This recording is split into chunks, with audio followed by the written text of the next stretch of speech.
Hi, I'm Mayor Andy Skibitsky, and welcome to this very special edition of Hometown. It's actually the first time that we're taping this show outside of Westfield, New Jersey. We're in beautiful Princeton, and we're at the Governor's Mansion, also known as Drumthwacket, and we're in the gorgeous library in the Governor's Mansion. And very happy to have Governor John Corzine. Good to be here, Andy. Governor, it's great Thanks seeing you. for coming down. As you know, today's topic is the state budget and the state fiscal issue. We only have 30 minutes, so we'll try to get a lot in. Couldn't imagine a mayor wanting to ask any questions about the budget, or anyone else, by the way. Well, absolutely. It's a top topic in most municipalities. Absolutely. And I want to congratulate you or compliment you for bringing really Trenton's fiscal issues to the forefront. I think in the past, no matter what party the governor or the legislature was in control, it seemed to be sort of pushed to the side, and you've sort of brought it to the forefront. Andy, our problems are bipartisan of nature, and they're long in the buildup. I think we've been going on really in a failed series of economic policies for 25 years, and we've depended on borrowing money, and that just doesn't work. We've grown expenditures at about 7% a year, and income has only come in at 3%. And as most of your viewers in Westfield or anywhere else would know, you can't spend more than you take in indefinitely and not end up with serious financial problems, and that's where we are. Okay, that's sort of one of the first questions, and you sort of covered it, but for a little background information for Westfield residents, from your perspective, why do you think we've gotten into this situation? Well, I think it's been a series of good intentions with bad policies to allow us to keep spending money beyond our capacity to actually fund that. And so we went out and borrowed money in bond markets. We borrowed money against the Unemployment Trust Fund. We've borrowed money against pension funds and obligations that we laid down because we were spending faster than we were taking in money. And that cumulatively has led to a very, very serious hole. And it creates a situation like would happen in our own personal lives. We're paying more in interest and principal payments than we are want to be able to do, and it's crowding out everything else that we want to be doing to educate our kids or provide a safety net on health care or improve our highways and infrastructure. So a lot of problems just back up because we've borrowed so much money over a period of time. Well, of course, you have a very interesting background, former CEO at Goldman Sachs, and of course a U.S. Senator representing us here in New Jersey, and you're in your third year before your term. And so what surprised you the most about the budgetary process?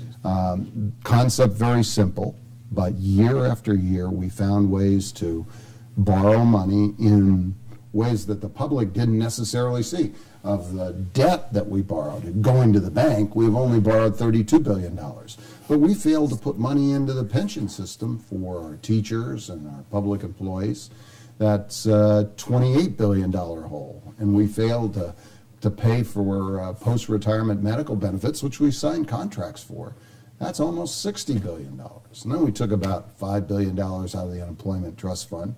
And we didn't invest in our highways. We didn't put enough money back in Route 22 to make the commute into New York for people from Westfield. So we're almost $100 billion in debt then. And it's 116, 120, depending on how you count it. Well, you're right. Spending has grown. In 1997, we were at $16 billion. 2007, we were double that, $32 billion. And of course, one of the biggest issues is state aid. And I think it was about $187 million that you're proposing to cut from state aid. And so when I talk to all the mayors throughout Union County, it's a big issue, especially for the smaller towns. And there are a lot of Democratic mayors in Union County that are just as upset as Republican ones. Oh, absolutely. I mean, we just passed our operating budget in Westfield. Our state aid was cut 10%, which is about $411,000. So we're working hard to try to make that up. Sure. And I understand everybody has to do sacrifices, but a lot of municipalities would argue that, as we had said earlier, as spending has grown so exponentially, if you will, to state level, perhaps that Trenton should get their fiscal issues in order before going to the municipalities and taking aid from them. Well, Andy, what we've had to do is look at where we spend the money if you're going to control your spending. And 75% of what we spend in Trenton is just passing money through. We collect it and we pass it through. State aid to municipalities is one of those. State aid to higher education. Our share of Medicaid, which is distributed locally through a lot of the hospitals and local clinics. All of that money just flows right on through.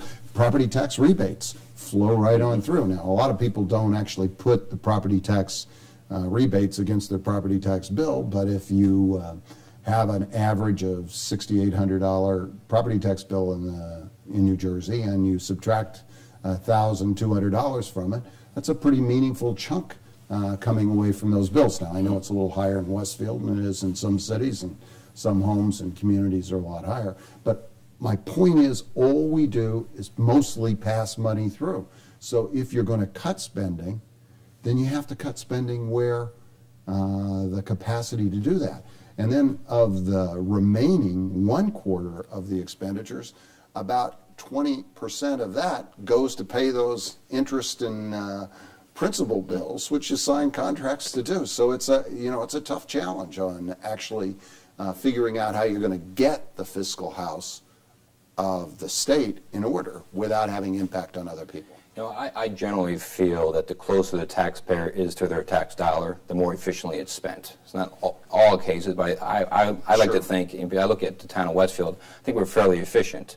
And we've cut heads where we've had to, usually mainly through attrition, and we're looking to have more headcount reduction in the oncoming years. As a state, where we've already had, in the time that I'm in office, 2,000 employees fewer through attrition.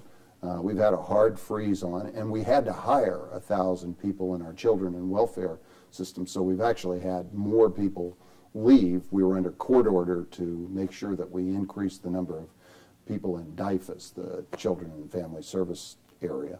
And now I am asking the legislature to give us a program which is a retirement incentive program to get another 3,000 to 4,000 employees off the payrolls, generally people who are near the end of their careers, so that we can reduce the size and scope of government. One of the ways, you know this in the private sector, boss wants to try to do a few less things so that you can save money, is actually you take personnel away from areas, and then you have to make choices. You have to prioritize what you're going to do. So not only are you going to save money with respect to the cost of the personnel on the payroll, but you're also going to save because we're not going to be able to do everything. We'll have to do less. We'll have to do more with less. Well, in Westfield, 17% of our tax dollars that we collect comes to the town to run the municipality. Sure. Actually, 21% goes to the county. Union County, I know you're a former, you raised your family in Summit, great town Summit, right next door to us. And there's been a lot of talk about consolidation. Right. I guess the question I have for you, have you considered consolidation at the county level? I mean, absolutely. And there are a couple of points I want to make. You made 17% of the municipality. What did you say? 21% at the county. That leaves a big chunk of the taxpayers' property tax going to something, and that something is education. Absolutely. Yeah. This year, in this budget, because we think it is the most important priority, educating our children, making sure that they have an opportunity to get access at the American dream and be prepared for a challenging and competitive world in the 21st century. We're putting actually $600 million into education across the state of New Jersey. And we're putting it across the board. We're not putting it just into our Abbott districts, much more than historically has been the case.